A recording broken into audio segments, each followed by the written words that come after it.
In February of 1932, the intense stench of death finally caught the attention of the neighbors of the house located at number 17 Insurgentes Avenue, some yards away from Paseo de la Reforma in Mexico City.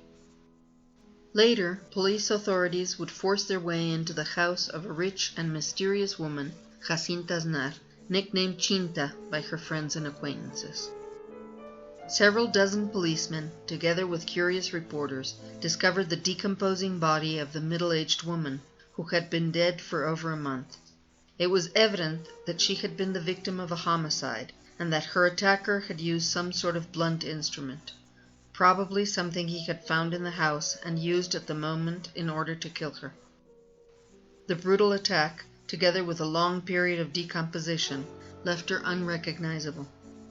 In spite of the fact that the scene of the crime was trampled by numerous police officers and the many photographers of the recently created Nota Roja, the true crime sensationalist journalism that had an ever-increasing demand in the urban Mexico of the 1930s, it soon became apparent that the murderer was a photographer of the society pages named Pedro Alberto Gallegos. From then on, all attention was focused on the murderer, who, with his histrionics, attracted the interest of the press. His manipulative and extravagant personality, in addition to his contradictory statements, one of which he signed with invisible ink, sealed his fate. He was found guilty and sent to the prison on the Islas Marias, where he never arrived, as on the journey there his captors applied the infamous law of flight, which derived in his summary execution when he supposedly attempted to escape. In his book, El General Sin Memoria, The General Without a Memory, Juan Vélez Díaz tells that Gallegos called himself Count Frederick, and that while an infantry battalion led him to Manzanillo, Colima, in order to transport him to the penal colony, he wore dress clothes under his prison uniform and had necklaces and bracelets, all made of gold, in addition to 2 suitcases.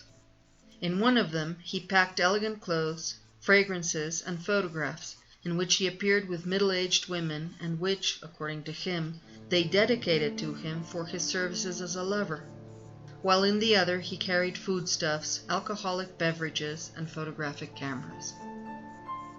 It would seem he was preparing more for a holiday than for his imprisonment in what, at the time, was the highest security facility in the country.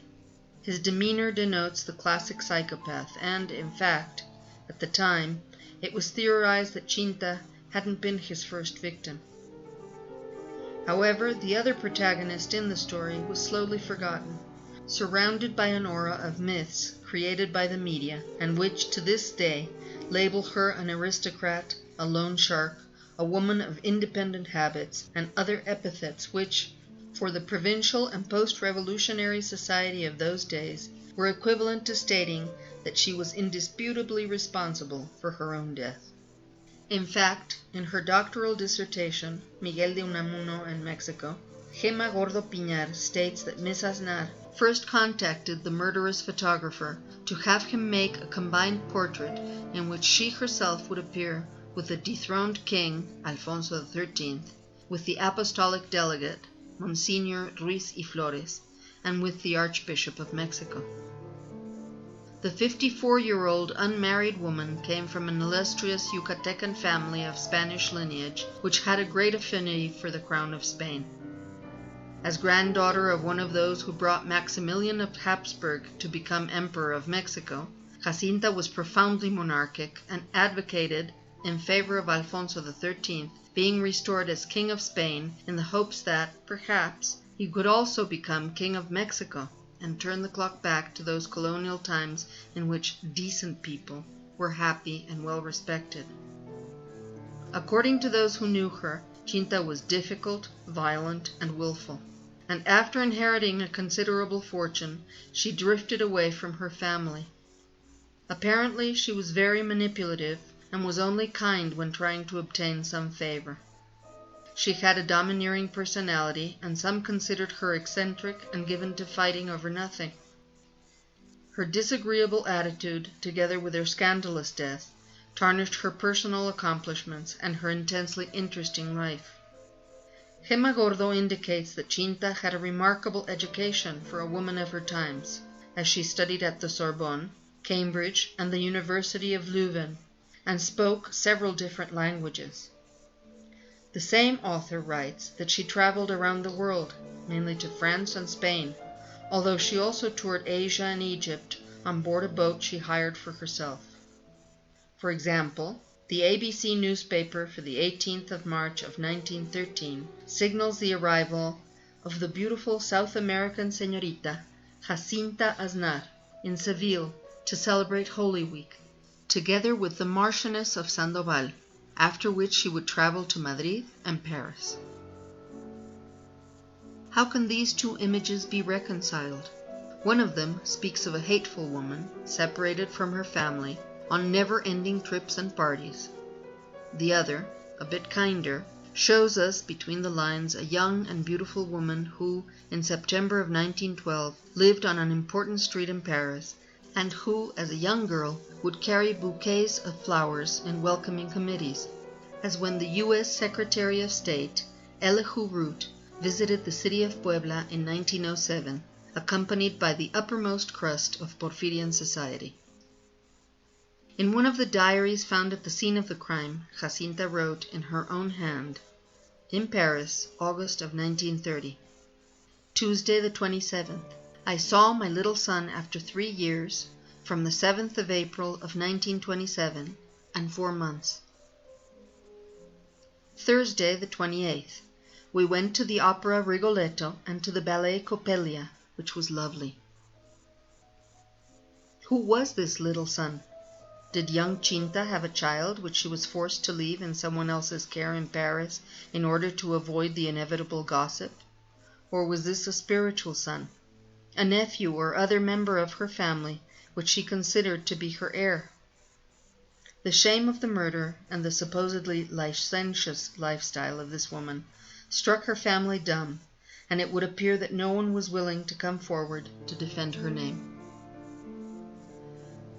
At some point of her existence, Jacinta was lost under the burden of her origin and her gender, in a society where women had few opportunities of advancement.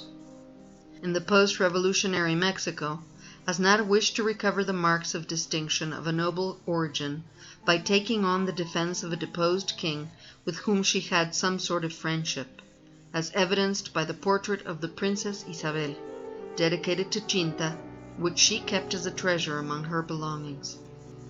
She defended Alfonso XIII with the fervor of a loyal member of his court in a battle already lost to the progress of history, and remained suspended in an alternative reality in which she believed it was possible to go back to a time which was happier, kinder, nobler.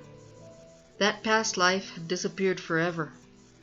Her youth was also vanishing, and it is possible to empathize with this woman who filled her days with long-winded letters to a multitude of people, ramblings that for many of those who knew her were ridiculous, and who filled her nights with parties and vain hopes.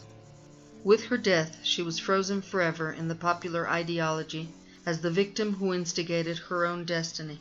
Her wealth, her spinsterhood, her age, and her beliefs turned her into a grotesque character for which, it would appear, no one shed a single tear. However, the motive for her murder wasn't only robbery, as one might think given the chaos her assailant left behind while digging through her belongings. He killed her because she was single, because she lived alone, because she was weaker than he, and was therefore expendable. He killed her because she was rich, and incredibly, because Gallegos also laughably aspired to that same status in the midst of royalty. Count Frederick died next to the muddy tracks of a train, riddled with the bullets of the soldiers who escorted him.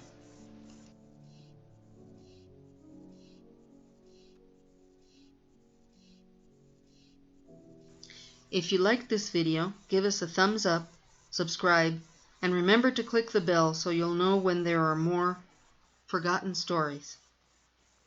You can also visit our main story in Spanish if you'd like to practice the language. The COVID pandemic isn't a forgotten story yet, so wear a mask, and if you possibly can, stay at home.